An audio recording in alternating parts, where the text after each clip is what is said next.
મંતવ્ય ન્યૂઝ મનના દરવાજામાં આજે આપણે હિપ્નોસિસ લઈને આવ્યા છે. ક્લિનિકલ હિપ્નોસિસ શું છે, હિપ્નોસિસ થેરાપી શું છે, હિપ્નોસિસ કેવી રીતે આપણા પોતાના મન ઉપર એની અસર હોય છે, ટ્રાન્સ શું છે, સબકોન્શિયસ માઇન્ડ શું છે, અને સૌથી વધારે રોગોનું ઘર એવું કહેવાય છે કે સાયકોસોમાટિક છે, કે મનની અંદર કંઈક એવી ગાંઠો છે કે જે ગાંઠો આપણા શરીર એને બહાર કાઢે છે. આપણે જ્યારે હેલ્થની આગળ પણ હીલ છે જોયું છે કે હિલિંગ કરવું પડશે, અને એ હિલિંગ એટલે કે સેલ્ફ હિપ્નોસિસ, ક્લિનિકલ હિપ્નોસિસ, હિપ્નોથેરાપી, આ બધા શબ્દોથી તો આપણે કદાચ સાંભળેલા છે, પણ હિપ્નોસિસને આપણે ઘણી બધી વખત હિપ્નોથેરાપીને હિપ્નોટાઇઝ પણ સમજીએ છીએ.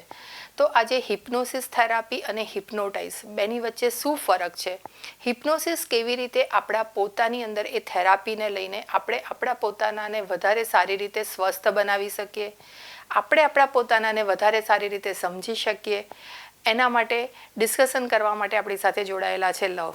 Welcome love. Thank you for having me. આજે એક સરસ અવેરનેસ આપણે લોકો સુધી પહોંચાડીએ કે હિપ્નોસિસ થેરાપી અને હિપ્નોટાઇઝ આ બેની વચ્ચેનો ફરક શું છે.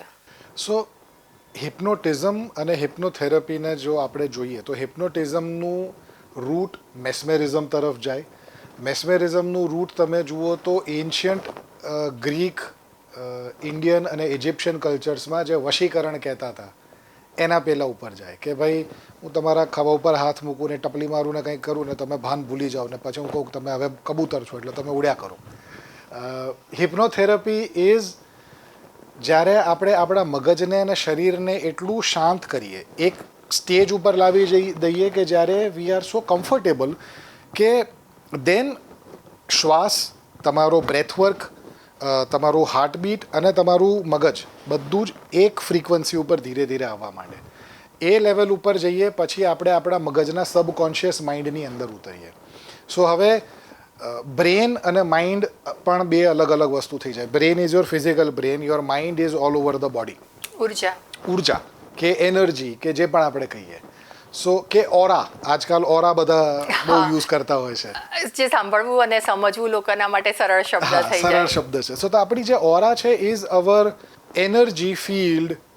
તમારા જન્મથી લઈને અત્યાર સુધીનું અને અમુક કેસીસમાં જન્મ પહેલાંનું પણ, જો તમે જન્મ પહેલા એટલે પાસ્ટ લાઈફનું પણ જો કંઈ એવું આપણે અધૂરું બાકી રાખ્યું હોય કે જે પૂરું કરવું પડે, કે we were talking about it before we started rolling, કે બહુ બધા ભાવાવેશમાં આવીને પ્રોમિસીસ કરો કે શ્રાપ આપો કે કંઈ પણ કરો તો એ બધું પણ પેન્ડિંગ રહે. અને એ બધું કમિટમેન્ટ્સ કોઈ પણ એકદમ દિલથી નીકળેલા છે કે જન્મ જન્મના સાથી, તારા વગર તો હું જીવી જ નહીં શકું, જે દેવદાસમાં કહેવાય કે પારો દે બસ તુમ હી હો ઓર કોઈ નહીં હે જન્મ જન્માંતર તક. પછી ભલે 6 મહિના પછી છૂટા પડી જાય અને એ ચૂકવવાનું આવે. એટલે આ જે એનર્જી છે એ હિપ્નોથેરાપીમાં આપણે એક ટ્રાન્સ સ્ટેટમાં પહોંચીએ. ટ્રાન્સ સ્ટેટ એટલે આજે મેં કીધું હોય કે તમારો શ્વાસ, તમારું મન, તમારું હાર્ટ રેટ બધું જ એક બહુ જ સરસ કન્ડ્યુસિવ લેવલ ઉપર આવી જાય કે જે બહુ જ કમ્ફર્ટેબલ સ્ટેજ છે જ્યાં આપણે જાતે અંદર ઉતરીએ.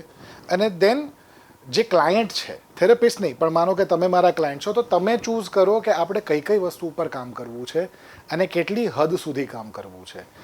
દરેક સ્ટેપ ઉપર તમે હોશમાં છો અને તમને ખબર છે કે શું થયું. સો કોઈ સેશન પછી એવું ન થાય કે મને તો ખબર જ નથી કે તમે શું કર્યું, રાઈટ. હિપ્નોટિઝમ માટે એવું કહેવાય છે ઘણા બધા કેસીસમાં, ઇનફેક્ટ અઘોરીઓ ને બાવાઓ ને એ બધા જે ઘણા એવા હોય છે કે જે whatever, I mean negative. હા, એટલે મારે લેબલ નથી લગાડવું પણ સેડલી આપણે કરવું પડશે. પણ એ લોકોને જે આ વસ્તુ આવડતી હોય છે, ઘણા લોકો ખાલી જોઈને પણ તમને હિપ્નોટાઇઝ કરી શકે, કે તમને વશમાં લાવી શકે આઈ કોન્ટેક્ટથી. અને એ કેસીસમાં આપણે સાંભળ્યું છે કે ભાઈ ઘરમાં બાવો આવ્યો ને આપણે મમ્મીએ કે બાએ બધા પૈસાના ઘરેણાં બધું કાઢીને આપી દીધું. એ હિપ્નોટિઝમ હતું કે મેસ્મેરિઝમ હતું કે વશીકરણ હતું.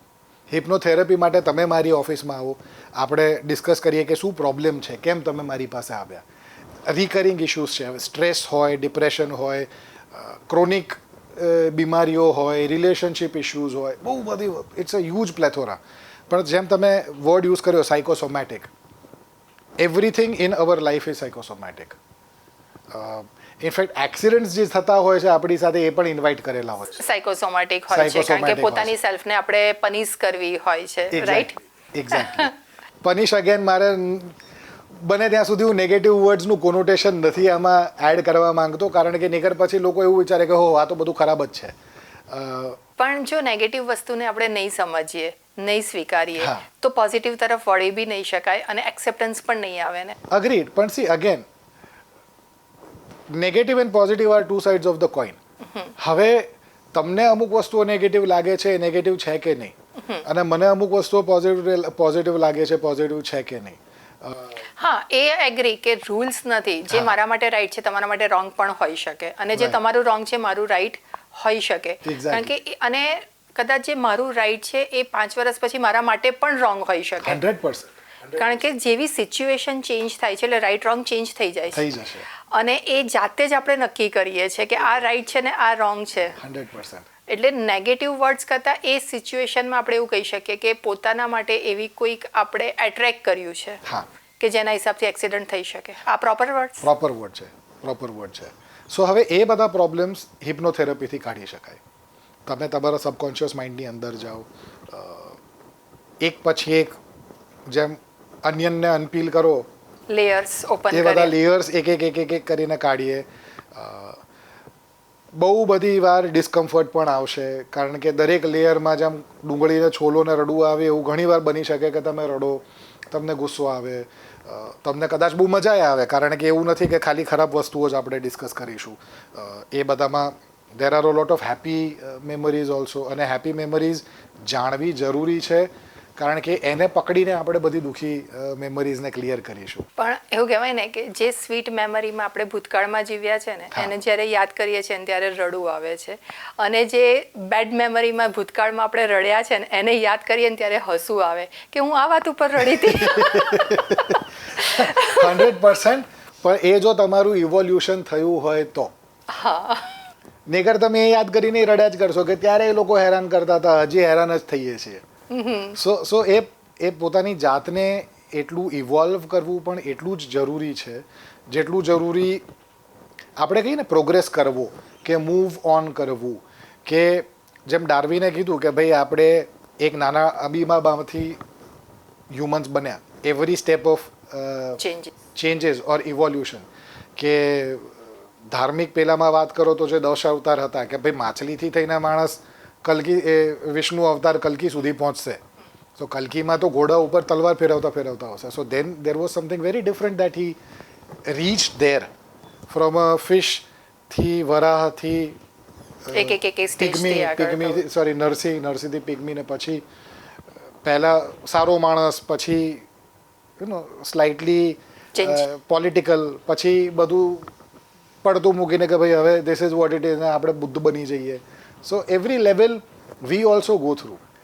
કેટલી હદ સુધી એને એક્સેપ્ટ કરીશું અને ચૂઝ કરીશું કે મૂવ ઓન કરવું. એક્સેપ્ટ કરવું ઈઝી છે? ના.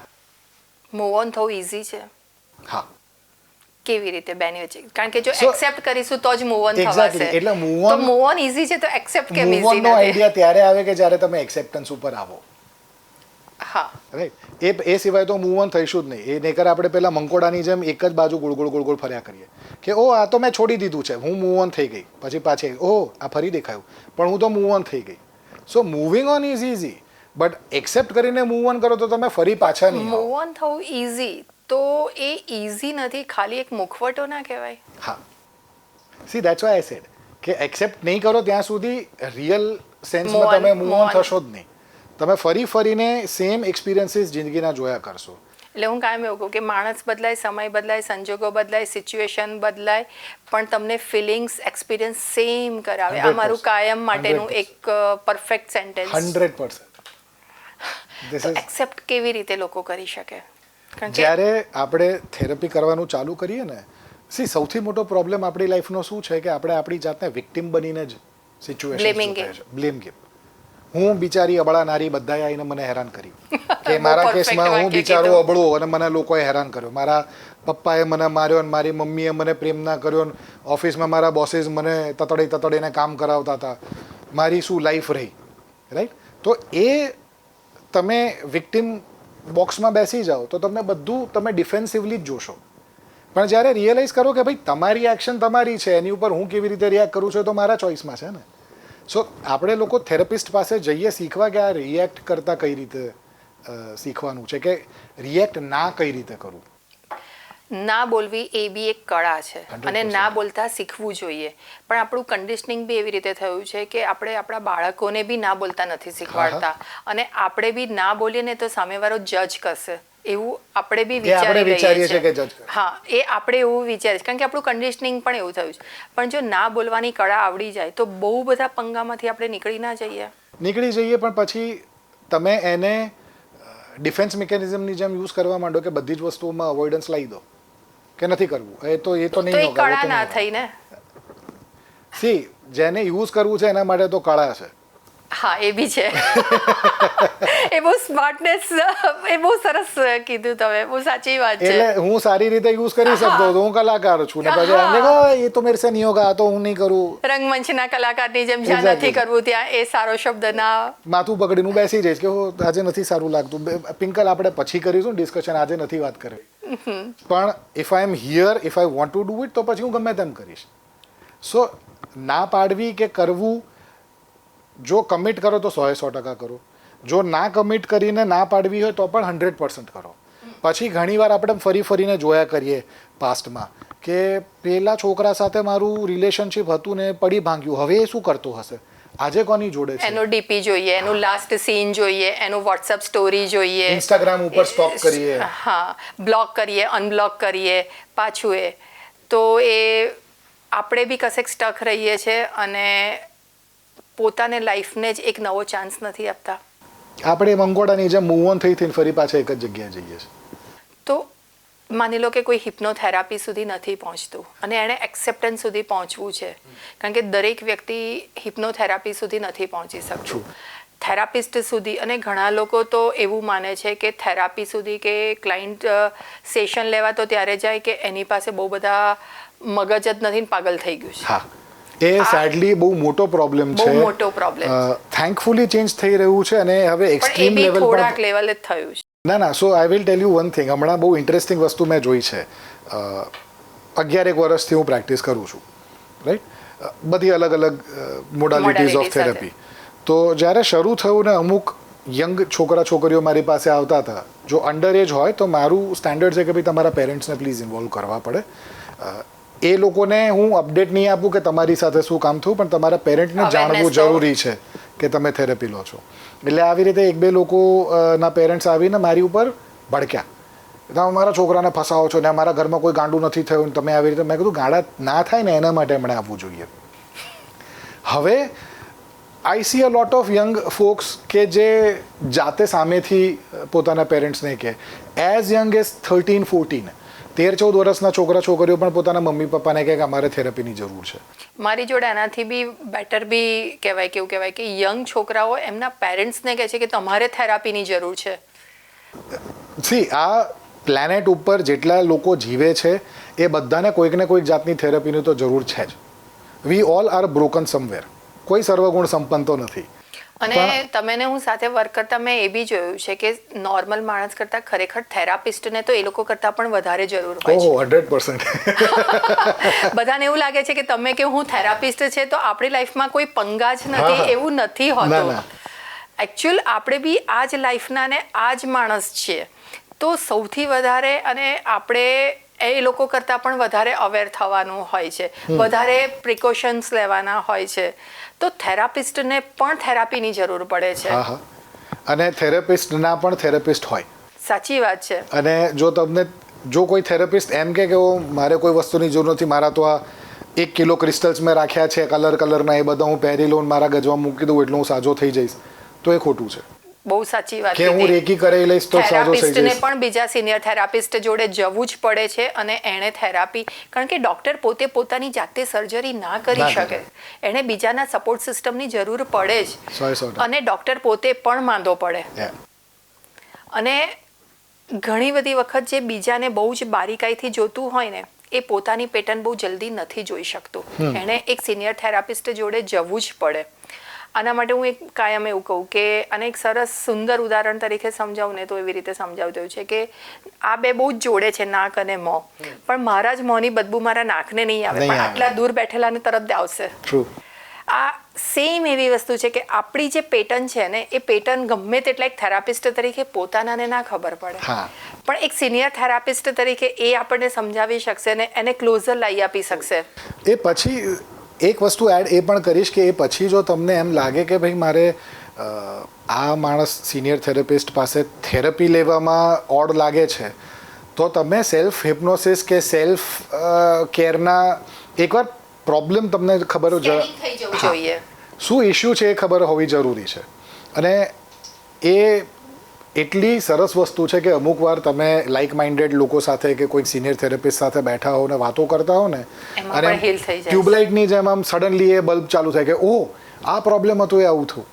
અને કેટલી બધી વાર મેં પર્સનલી એક્સપિરિયન્સ કર્યું છે. મને બહુ જ ખરાબ સાયટિકાનો ઇશ્યુ થઈ ગયો હતો, ચલાતું નહોતું.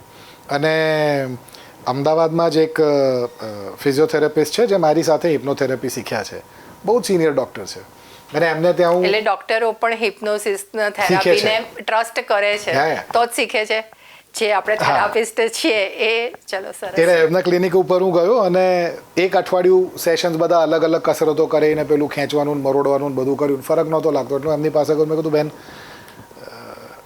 નથી મજા આવતી. મને એક કામ કરો ને, લો ભાઈ આજે બેસો આપણે વાત કરીએ.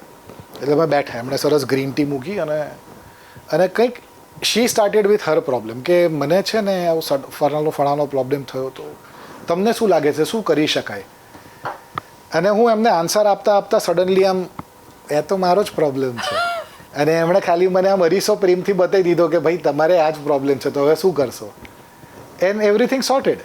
તો થેરાપિસ્ટ માટે એવું પણ કહેવાય કે જે પણ ક્લાયન્ટ આવે છે ને કશેક એને રિફ્લેક્ટ અને મિરર પણ કરે છે ને એનામાં પણ એક કહેવાય ને કે પ્લસ ભરે છે કે એને વધારે બેટર વર્ઝન બનાવવા માટે એક સપોર્ટ સિસ્ટમ બી બને છે. તો હું બી ઓલવેઝ મારા ક્લાયન્ટ માટે ગ્રેટફુલ હોઉં છું કે દરેક ક્લાયન્ટ મને કંઈક શીખવાડીને અથવા તો મારામાં કંઈક અપડેટ કરે છે. તો એ કહીએ ને કે તમારે જે વસ્તુની જરૂર છે ને એવા ક્લાયન્ટ્સ તમને યુનિવર્સ મોકલશે. જે શીખવાની જરૂર છે એક્ઝેક્ટલી એવા જ ક્લાયન્ટ્સ તમને યુનિવર્સ ત્યારે અલાઇન કરશે જ્યારે તમે એ વસ્તુ પણ મેનેજ કરી શકો અને એ વસ્તુમાંથી કંઈક તમારે પર્સનલી પણ શીખવાનું છે. આજે તમે એક્ઝામ્પલ તમારું આપ્યું એ રીતે કે ફિઝિયોથેરાપી સાથે વાત કરતાં તમને તમારું સોલ્યુશન મળી ગયું. તો આજે તમે સોલ્યુશન કીધું ને તો મને અત્યારે યાદ આવે કે દુર્યોધને છે ને એક વખત કૃષ્ણને પૂછ્યું હતું કે સારું શું છે ને એ મને ખબર છે અને ખરાબ શું છે ને એ પણ મને ખબર છે. હું સારું અપનાવી નથી શકતો અને ખોટું છોડી નથી શકતો, તો આનો રસ્તો શું? તો ત્યારે કૃષ્ણએ બહુ સરસ જવાબ આપ્યો હતો કે સત્સંગ. તો જેમ તમે કીધું કે બે હેલ્ધી લોકો જ્યારે થેરાપિસ્ટ વાત કરવા બેસે છે તો એક જાતનું સત્સંગ થયું અને એનાથી જ રસ્તો નીકળે છે કે જે વાતો કરવાથી, હેલ્ધી કમ્યુનિકેશન કરવાથી અને એક સેલ્ફ એક્સેપ્ટન્સ. એવું નથી કે હું પરફેક્ટ છું, ખામીઓથી ભરેલી દરેક વ્યક્તિ છે. 100%. તો એ જ્યારે પોતે જ પોતાની ખામી જોઈએ ને ત્યારે એવું લાગે કે એ ખામીની ખૂબી બની જાય છે. એ ખામી જોવાની સ્કિલ એ તમારું ઇવોલ્યુશન છે. નહીકર તમે ના જોઈ શકો. નહીકર તમે હંમેશા અહમ બ્રહ્માસ્મીને સર્વગુણ સંપન્નના સ્ટેજની આગળ જ નહીં નીકળી શકો કે મુझे તો સબ કુછ આતા હૈ, તમે બધા યુઝલેસ છો, હું તો મહાન છું. પણ આપણો પ્રોબ્લેમ આપણે એક્સેપ્ટ કરી શકીએ પછી સ્ટેપ્સ ચાલુ થાય કે હા હવે મદદની જરૂર છે, કે પછી કદાચ હું વધારે જ પડતો છકી ગયો છું તો થોડુંક પાછું જમીન ઉપર આવી જાઉં. તો હિપ્નોસિસમાં જ્યારે આપણે હિપ્નોસિસ થેરાપી કરીએ ત્યારે client on the spot trans સુધી જાય છે કે સમય બી એને કમ્ફર્ટ ઝોન? ના, ઘણીવાર એવું પણ બની શકે કે 2-3 સેશન સુધી માણસ ટ્રાન્સમાં ના જાય. એ ત્યારે જાય કે જ્યારે કાં તો મને મારા જાત ઉપર ટ્રસ્ટ નથી, કે મને મારા થેરાપિસ્ટ ઉપર ટ્રસ્ટ નથી, કે મને પ્રોસેસમાં ટ્રસ્ટ નથી. અથવા ચોથું એ પણ હોઈ શકે ને કે એ પોતે સેશન માટે કે રેડી થયું છે પણ કદાચ ફેમિલીનું ઇન્ફ્લુઅન્સ વધારે છે, ફોર્સ વધારે છે એટલા માટે.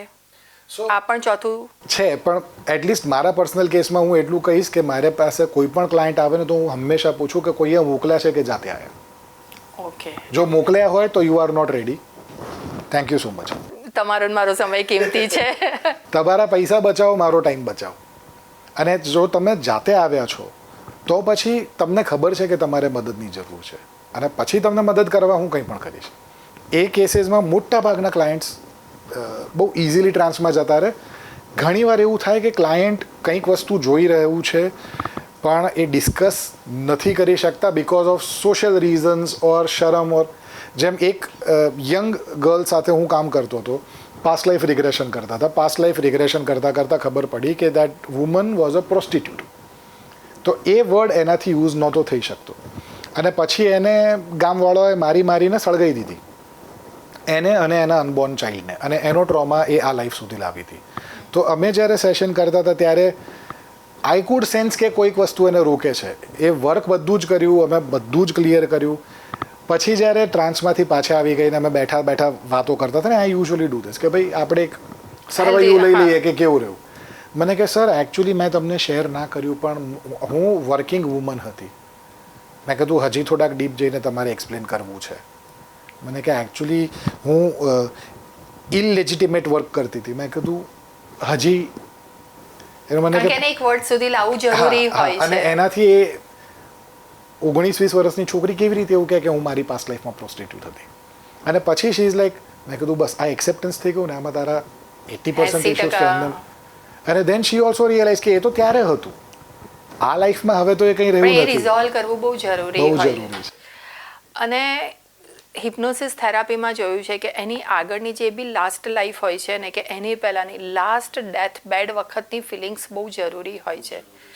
અને મોસ્ટલી લાસ્ટ ડેથ બેડ વખતે માણસની અંદર સૌથી વધારે રિગ્રેટ હોય છે કે મારે આ રીતે જીવવું હતું અને હું જીવી ના શક્યો, મારે અહીંયા બોલવું હતું અને હું બોલી ના શક્યો, મારે અહીંયા કહેવું હતું હું આ કહી ના શક્યો.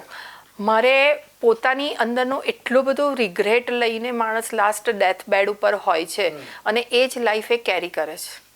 અને જ્યારે હિપ્નોસિસ થેરાપીની અંદર એ રિઝોલ્વ કરવા જાય છે ને, પછીથી બી ઘણી વખત પ્રેઝન્ટ લાઈફમાં બી એને એવા પંગા અંદર ઊભા થતા હોય છે કે હું એ વખતે આટલું બી અઘરું નહોતું. પણ એ છે ને રિમાઇન્ડર પોતાની જાતને આપવું જરૂરી છે. મારી પોતાની પાસ્ટ લાઈફ રિગ્રેશન્સ આપણે શીખ્યા છીએ સાથે હિપ્નોથેરાપી, એટલે ખબર છે કે ઘણીવાર પાસ્ટ લાઈફ રિગ્રેશન આપણા પોતાના પણ થતા હોય. મારી પર્સનલ પાસ્ટ લાઈફ મને યાદ છે કે એક લાઈફમાં આઈ વોઝ કન્ફ્યુઝડ કે આ બધું શું ચાલે છે, મલ્ટિપલ લાઈફ કેરી ફોરવર્ડ થાય છે ને. અને પછી આ લાઈફમાં હવે એટલું આ ઉંમરે સમજ પડી ગઈ છે કે ભાઈ જે ચાલે છે બરોબર છે. આપણે કાલ સવારે જો મારે જતા રહેવાનું મને વાંધો નથી. ડિટેચમેન્ટ દર મોમેન્ટે શીખતા જવું પડશે. જો ડિટેચમેન્ટ નહીં શીખીશું તો લાસ્ટ ડેથ બેડ વખતે આ જ આવશે કે જ્યાં જે બોલવું હતું હું બોલી ના શકી, મારે જે કરવું તે હું કરી ના શકી, અને એ રિગ્રેટનો ભાર નહીં જ ઉતરે. અને ડિટેચમેન્ટ દર મોમેન્ટે જરૂરી છે. હમણાં આપણે સેશન ચાલુ થઈએ પહેલાં વાત થઈ કે પેટની કેની કે ના અત્યારે તમારી અંદર એ એમ્પ્ટીનેસ હશે. મેં ના કીધું કે મેં લાઈફમાં જે જીવવું હતું એ રીતે મેં જીવી લીધું, તો મને લાઈફમાં અત્યારે કોઈ વસ્તુને હું દરેક મોમેન્ટને હું હેપીલી જીવી લઉં છું. તો એ બહુ, પણ દરેક ક્લાયન્ટ જે કહેવાય એ ક્લાયન્ટની અંદર એટલી અવેરનેસ આવી શકે છે. અને બહુ બધા કેસીસમાં એ ક્લાયન્ટ્સ પોતે પણ બહુ જ સારા થેરાપિસ્ટ બની શકે છે. એટલે that is also a plus point. હું પોતે થેરાપિસ્ટ પહેલાં થેરાપી લીધી હતી. અને એ કેવું હતું કે કોઈ ફેમિલીમાં કોઈક થેરાપિસ્ટ બનતું હતું ને એમને કેસ સ્ટડી કરવો હતો એટલે મને બેસાડી દીધો ખુરશી ઉપર કે ચાલ તારી ઉપર આપણે કરીશું. એટલે કોઈ પ્રોબ્લેમ નથી લાઈફમાં. We all start with that. Discussions કર્યા અને ખબર પડી કે બહુ જ બધા પ્રોબ્લેમ્સ છે ને રિઝોલ્વ કરતાં એટલી મજા આવી ગઈ કે કોર્પોરેટ લાઈફ ક્યાંય નહીં ક્યાંય રહી ગઈ ને આઈ ટર્ન્ડ ટુવર્ડ્સ થેરપી. અને પછી આટલી બધી મોડાલિટી શીખી લીધી કે ભાઈ હવે અને આ સ્પિરિચ્યુઅલ લાઈફ એક અલગ છે મજા. પણ દરેક વ્યક્તિને જો આપણે એક હિપ્નોસિસ થેરાપી વિશે એવું કહેવું હોય કે તમારે પોતાને સમજવું જરૂરી છે, તો સરળ ભાષામાં આપણે કેવી રીતે હિપ્નોસિસ થેરાપીને સમજાવી શકીએ, એક્સપ્લેન કરી શકીએ, અથવા તો પોતાની સાથે ક્લોઝ કરાવી શકીએ? એક એવી સ્થિતિ જ્યાં તમે એટલા કમ્ફર્ટેબલ હોવ, એટલા સેફ હોવ અને એટલા સિક્યોર હોવ કે તમને ખબર છે કે અહીંયા જેટલું પણ કામ થશે એ બધું મારા સારા માટે જ થશે. અને એ પછી તમારી અંદરનો જેટલો જૂનો ગંધવાડ પડ્યો છે એ બધો એક એક કરીને આપણે આમ ચૂંટીને કાઢીને બધું નાખીએ અને એ જેટલી ખાલી જગ્યા થઈ એ બધામાં પછી રૂપાળા ફ્લાવર્સ આપણે પ્લાન્ટ કરીએ કે સારા થોટ્સ પ્લાન્ટ કરીએ કે સારા ઇન્ટેન્શન્સ પ્લાન્ટ કરીએ. એટલું જ સિમ્પલ છે. પણ એ અવેરનેસ ધીરે ધીરે આવે, એ એક્સેપ્ટન્સ કરવી જરૂરી છે કે ભાઈ મારે મદદની જરૂર છે, અને રાહ નહીં જોવાની કે આપણે બમ્બર ખાઈને પડી જઈએ કે પછી મદદ લેવા જઈએ, અથવા તો એટલા બધા તૂટી જઈએ પછી સંધાવા જઈએ. જેમ કે કહેવાય ને કે હાડકાના ચૂરે ચૂરા થઈ જાય અને ત્યાર પછી સર્જરી કરવા જઈએ એના કરતાં થોડુંક પેઇન સ્ટાર્ટ થઈ જાય અથવા તો ખબર પડે, અથવા ખબર પડે કે કમ્ફર્ટેબલી મને જે રીતે મારી જિંદગી જીવવી છે, મને મારી લાઈફમાં જે જોઈએ છે એ નથી મળી રહ્યું, અથવા તો બિટરનેસ છે કશેક, અથવા ઓવર થિંકિંગ વધી ગયું છે, રાત પડે સૂવી જવાના સમયે કંઈક ને કંઈક એવું છે કે સવારે ઉઠવાની મજા નથી, જીવન જીવવાની જીજીવિષા ઓછી થતી જાય, તો એક થેરાપિસ્ટ સુધી પહોંચી જવું જોઈએ ને. આ એક સરળ એક્સટર્નલ હેલ્પ લઈ લો, ત્યારે તમારા મિત્રો કામ નહીં આવે, તમારા સગા કામ નહીં આવે, એક અનરિલેટેડ ન્યુટ્રલ થેરાપિસ્ટ જ કામ આવશે. ત્યારે હું એવું કહું કે જ્યારે છે ને નથી ગમતું ને ત્યારે ગમતું પણ નથી ગમતું, ત્યારે સલાહની જરૂર નથી હોતી, સાથની જરૂર હોય છે. કારણ કે ઘણા યંગસ્ટર્સ એવું કહેશે કે તો દોસ્ત પાસે જઈએ ને એટલે મન હળવું થઈ જાય, કે પછી હું બાઇકર હતો એટલે મારા ગ્રુપમાં જ મારા ફ્રેન્ડ્સ કહે કે તો બાઇક લઈને નીકળી પડો, તમે 4000 કિલોમીટર ચલાવી લો ગાડી, દુનિયા આખી પાછળ રહી જશે ને આપણે. એ બહુ મોમેન્ટરી ફિક્સ છે, પછી તો તમે પાછા આ જ જિંદગીમાં આવશો ને. તમે ઇન્ટરનેશનલ ટ્રાવેલ કરશો પાછા તો અહીંયા જ આવશો ને. નહીં, ઇન્ટરનેશનલ ટ્રાવેલ બી કરીશું ને તો ત્યાં બી જઈશું, ત્યાં આપણે આપણા મન સાથે જ જઈશું. મનને અહીંયા ઇન્ડિયામાં મૂકીને નથી જવાના આપણે, તો આપણે દેશ બદલીશું પણ આપણું મન તો આપણા ત્યાં જ છે, તો ત્યાં બી આપણને કાં અનુભવે લોકો એવા કરાવશે અથવા તો ત્યાંથી એવું થશે કે એના કરતાં તો હું ઘરે સારું હતું. આટલા પૈસા બગાડીને બી ત્યાં પેઇન લઈને પાછા આવીશું. આ બી બહુ બધા મેં થેરાપિસ્ટ સાથે બી વાત કરી છે અને મારા ક્લાયન્ટો સાથે, અને મારો પોતાનો બી અનુભવ છે આ, કે માણસ દુનિયાના ગમે તે છેડે જશે, પોતાના અંદરના સોલને તો એ સાથે લઈને જ જાય છે. 100%. તો અંદરની દુનિયા ઉપર જ કામ કરવું પડશે. અને when you are at peace, તમે ઘરમાં બેઠા હશો તો પણ સુખી હશો, નહીંતર આખી દુનિયામાં ક્યાંય પણ જાઓ you will always find sadness. એટલે સ્ટાર્ટ વર્કિંગ ઓન સેલ્ફ, એ વધારે જરૂરી છે. આજે હિપ્નોસિસની સાથે આપણે જોયું કે હિપ્નોસિસને સમજવા માટે સૌથી વધારે સમજવું પડશે કે આપણે જ્યારે બાથરૂમમાં દરવાજો બંધ કરીએ છીએ અને સ્ટોપર લગાડીએ છીએ, અને સ્ટોપર લગાડીને આપણે આપણા કપડાં આરામથી કમ્ફર્ટેબલી ઉતારી શકીએ છીએ ડર વગર. એવી જ રીતે હિપ્નોસિસ થેરાપીમાં આપણે જ્યારે થેરાપિસ્ટ સાથે મનના કપડાં કમ્ફર્ટેબલી ઉતારીએ છીએ ને ત્યારે આપણે આપણા પોતાનાની અંદર જ વધારે સ્વસ્થ બનીએ છીએ અને પોતાનાને વધારે સમજી શકીએ છીએ. થેરાપિસ્ટ સુધી જવું એ કોઈ જ જાતનો ગુનો નથી અથવા તો મનની મક્કમતા નથી, એવું નથી. થેરાપિસ્ટ સુધી જવું એટલે પોતાને વધારે સ્વસ્થ બનાવવા માટે જઈ રહ્યા છે, આ લાઈફમાં જે આવ્યા છે લાઈફના પર્પઝ સોલ્વ કરવા માટે જઈ રહ્યા છે. તો મનના દરવાજાની અંદર ફરી એક વખત આપણે નવા કોઈ ટોપિક સાથે મળીશું. મંતવ્ય ન્યૂઝ સાથે તમે જોડાયેલા રહો. ઇન્સ્ટાગ્રામ ઉપર અમે અવેલેબલ છે, યુટ્યુબ પર અવેલેબલ છે, નીચે પત્ર દ્વારા તમે અમને કોન્ટેક્ટ કરી શકો છો, મેલ પણ કરી શકો છો.